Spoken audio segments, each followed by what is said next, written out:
గానుగ నూనె, దంపుడు బియ్యం, మట్టి ముంతలు. ఇంతేనా? ఇళ్లల్లో వాడే రాగి, ఇత్తడి పాత్రలు, భోజనాల్లోకి కొర్రన్నము, జొన్నలు వంటివి. ఇలా ఎన్నో పాతకాలం నాటి పద్ధతులకు, నాటి జీవన విధానానికి ఈ మధ్య ఆదరణ చాలా బాగా పెరుగుతుంది.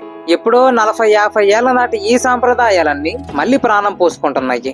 తక్కువ ఖర్చుతో ఎక్కువ లాభాలను పొందటం ఎలా? దీనికి సమాధానం మన ఆచారాలలోనే ఉంది. రోజు రోజుకి పెరిగిపోతున్న సైన్సు, అందులోని అధ్యయనాలు ఇదే విషయాన్ని బల్లగుద్ది మరీ చెబుతున్నాయి. ఇది ఒక్కటే కాదు, ఒకవైపేమో విపరీతంగా పెరిగిపోతున్న వైద్యం ఖర్చులు, ఇంకోవైపేమో లెక్కలేనన్ని జబ్బులు. ఈ రెండు చాలవా అన్నట్టు అప్పుడప్పుడు వచ్చిపోయే కోవిడ్ లాంటి మహమ్మారిలు ఉండకనే ఉన్నాయి. ఇలా ఎన్నో విషయాల వల్ల మన ఆచారాలకి తిరిగి మళ్ళీ ఆదరణ లభిస్తుంది. ఇది ఏదో ఓల్డ్ ఈజ్ గోల్డ్, పాత మీద మోజు అని కాదు, క్వాలిటీ ఆఫ్ లైఫ్ కోసం. మనకి బయట రకరకాల పేర్లతో ఫుడ్ తేలికగా దొరుకుతుంది. Instant, processed, packed, refined, inorganic, ఇలా ఎన్నో పేర్లు ఉన్నాయి. కానీ మీరే ఆలోచించండి, వీటి వల్ల మనకి క్వాలిటీ ఆఫ్ లైఫ్ దొరుకుతుందే? నాకైతే నిజానికి డబ్బులు ఇచ్చి జబ్బులు కొనుక్కుంటున్నామా అని అనిపిస్తుంది. మీకు అలానే అనిపిస్తుందా? కమెంట్స్ లో చెప్పండి. పల్లెల్లో, పట్టణాల్లో కూడా ఇప్పుడు పాత అలవాట్లలోని మంచిని ఎంచుకొని ప్రస్తుత ఆధునిక జీవన శైలికి తగ్గట్టు మార్చుకునే ధోరణి పెరుగుతుంది.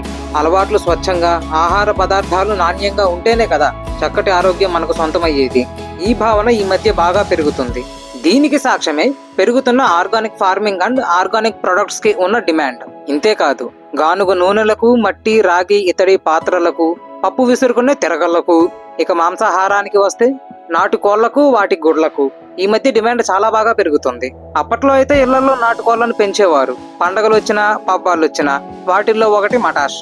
ఆ రోజుకి వాటిల్లో ఒకటి మాత్రం ఇంట్లో గిన్నెలో ఉంటుంది. ఈ మధ్య మళ్ళీ వాటి పెంపకానికి ఆసక్తి పెరుగుతుంది.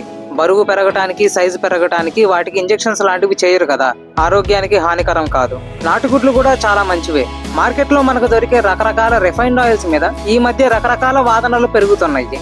వీటి కారణంగా గానుగ నూనెల మీదకి దృష్టి వెళ్తుంది. పొద్దున్నే పరకడుపున వేడి నీళ్లు తాగటం, పొద్దున్నే వాకింగ్, యోగాని లెగవటం, రాగులు, కొర్రలు, జొన్నలు వంటివి ఆహారంలో తీసుకోవటం, ఇలా ఎన్నో పద్ధతులు. ఏవైతే మతం, చాదస్తం, old fashion, new fashion, update అవ్వండమ్మా, వెస్టర్న్ కల్చర్, ఇలా ఎన్నో పేర్ల వల్ల మరుగున పడ్డ విషయాలు కొత్త రంగులు పూసుకొని మళ్లీ జనాలలోకి వస్తున్నాయి. కాలం చక్రం అనేది ఊరికనే కాదేమో, ఇలా మళ్ళీ పాత అలవాట్లన్నీ జనంలోకి వచ్చి ఏదో ఒక రోజు పల్లెటూరు వాతావరణాన్ని మళ్ళీ చూడగలుగుతామేమో. మీరేమంటారో కింద కమెంట్స్ లో చెప్పండి. ప్రోటీన్ కోసం, విటమిన్స్ అని ఎక్కువ ఖర్చుతో డ్రై ఫ్రూట్స్ కొంటాం మనం. కానీ ఎంతో చవకగా మనం రోజు వాడదగిన, మన దేశంలోనే పండించగలిగే ఆల్టర్నేటివ్స్ కూడా ఉన్నాయి. వాటి గురించి తెలుసుకోవాలంటే నా ఛానల్ని ఫాలో అవ్వండి.